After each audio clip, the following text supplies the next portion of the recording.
Open your science book, lesson number 3, animal reproduction.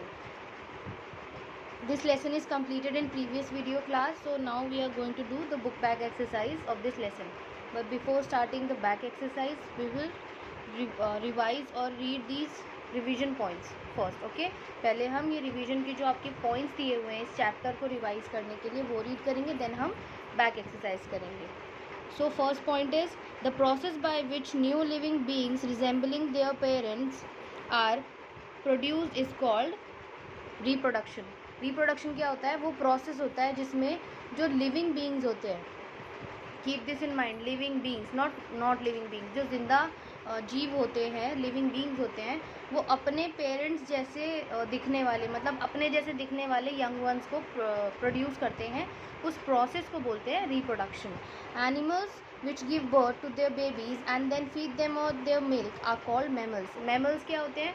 वो animals जो अपने बेबीज़ को डायरेक्ट बर्थ देते हैं, ना कि एग ले करते हैं, डायरेक्ट बर्थ देते हैं और उनको मिल्क फीड कराते हैं. ऐसे एनिमल्स या फिर लिविंग बीइंग्स मैमल्स की कैटेगरी में आते हैं. ठीक है, और ह्यूमन बीइंग्स भी, इंसान भी मैमल ही है. Okay.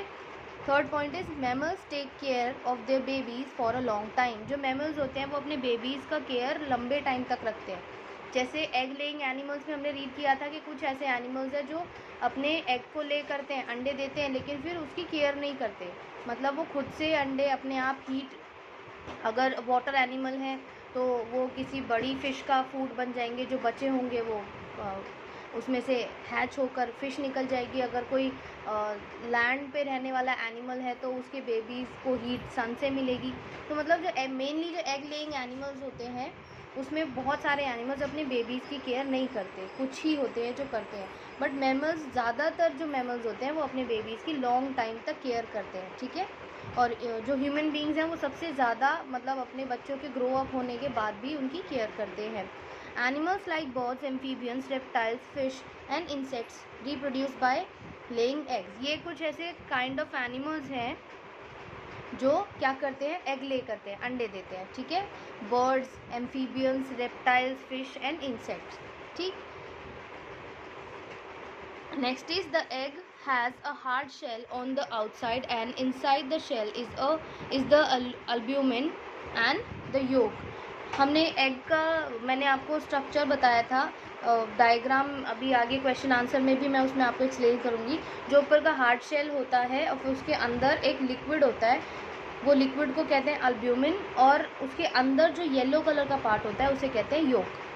A frog lays egg in large clusters called spawns. जो फ्रॉग होता है, मेंढक होता है, जो वो क्या करता है? लार्ज क्लस्टर में, मतलब बहुत बड़े गुच्छों में अपने अंडे देता है. उसके अंडों के गुच्छों को क्या कहते हैं? Spawns. When the cockroach egg hatches the baby cockroach called nymph comes out. जब जो एग होता है कॉकरोच का, जब वो हैच होता है तो उसमें से, मतलब अंडा जब टूटता है तो उसके अंदर से क्या निकलता है? Baby cockroach. और बेबी कॉकरोच को क्या कहा जाता है? Nymph. A nymph changes to adult cockroach after moulting.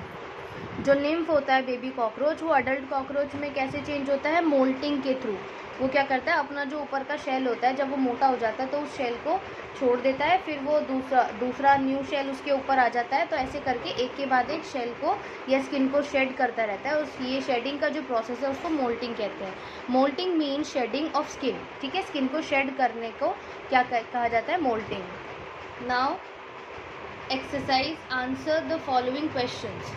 First question is why do animals reproduce. Animals reproduce क्यों करते हैं? So the answer is animals reproduce because it ensures the continuation of similar kind of animals generation after generation.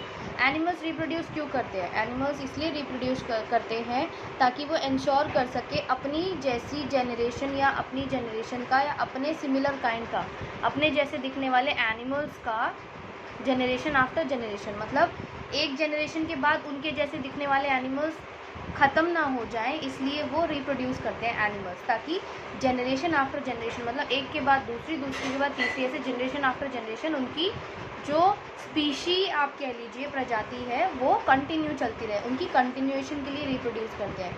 Second question is what are mammals, how do they reproduce. Mammals क्या होते हैं और ये reproduce कैसे करते हैं? So answer is animals that give birth to babies and feed them their milk are called mammals. ठीक है, मैमल्स क्या होते हैं? वो जो अपने बेबीज़ को डायरेक्ट बर्थ देते हैं और उन्हें मिल्क फीड कराते हैं, ऐसे एनिमल्स मैमल्स होते हैं। They reproduce by giving birth to their babies. वो रिप्रोड्यूस कैसे करते हैं? अपने बेबीज़ को डायरेक्ट बर्थ देके। नेक्स्ट जो आपका थर्ड क्वेश्चन था उसमें आपको एग का डायग्राम बनाना है। सो मैंने यहाँ एग का डायग्राम बनाया है। ये जो आपको मोटा लेयर दिख रहा है ना, ये क्या है? एग का हार्ड शेल है। ठीक है, एग शेल, एग शेल जो ऊपर आप वाइट कलर का हार्ड पार्ट देखते हैं ना, उसको एग शेल कहते हैं। फिर उसके एग के अंदर आपने देखा होगा वाइट कलर का लिक्विड होता है। वाइट तो जब हम बॉईल करते हैं तब दिखता है, अगर आप रॉ एग को तोड़ेंगे तो उसमें ट्रांसपेरेंट लिक्विड होता है, तो उस लिक्विड को क्या कहते हैं? अल्ब्यूमिन। ठीक है, या फिर उसको एग वाइट भी बोलते हैं, लेकिन आपकी बुक में अल्ब्यूमिन है, आप वो भी लर्न कर सकते हैं। देन उसके अंदर एक येलो कलर का पार्ट होता है, उसको क्या कहते हैं? योक। ठीक है, egg yolk. Now let's move to question 4। Describe the life cycle of a frog. Frog की लाइफ साइकिल को डिस्क्राइब करना है। सो लाइफ साइकिल क्या है? पहले स्पॉन होता है। स्पॉन मतलब वो जो लार्ज क्लस्टर में एग ले करते हैं फ्रॉग्स, उस लार्ज क्लस्टर को क्या कहते हैं? स्पॉन। अंडों के गुच्छों को स्पॉन कहते हैं। फिर उसमें से क्या निकलता है? हैच होकर टेडपोल। बेबी फ्रॉग को क्या कहते हैं? टेडपोल। टेडपोल के बाद, टेडपोल की उसके बाद लेग्स आ जाती हैं। ठीक है, और उसकी एक टेल आ जाती है, तो टेडपोल विद लेग्स हो जाता है। ठीक है, फिर वो जो टेडपोल विद लेग्स है वो थोड़ा एक यंग फ्रॉग बन जाता है। ठीक है, ये बेबी फ्रॉग है टेडपोल। फिर यंग फ्रॉग बनता है, उसे क्या कहते हैं? फ्रॉगलेट। फ्रॉगलेट कुछ अडल्ट अडल्ट फ्रॉग जैसा दिखता है, लेकिन पूरी तरह से नहीं। फिर वो फ्रॉगलेट और बड़ा होकर अडल्ट फ्रॉग में चेंज हो जाता है। So spawn, tadpole, tadpole with legs, froglet and adult frog. Now question 5। What is metamorphosis? Metamorphosis क्या होता है? Give example of 2 animals that show metamorphosis. Metamorphosis के लिए आपको 2 एग्जाम्पल देने हैं जो एनिमल्स मेटामॉर्फोसिस शो करते हैं। So answer is the process of development that a frog undergoes in its life cycle is called Metamorphosis. Metamorphosis क्या होता है? वो लाइफ साइकिल का प्रोसेस जिससे एक फ्रॉग गुजरता है, उस प्रोसेस को बोलते हैं Metamorphosis. Ends and butterflies show Metamorphosis. जो चींटियाँ होती है और बटरफ्लाइज होती हैं वो मेटामॉर्फोसिस को शो करती हैं। ठीक है,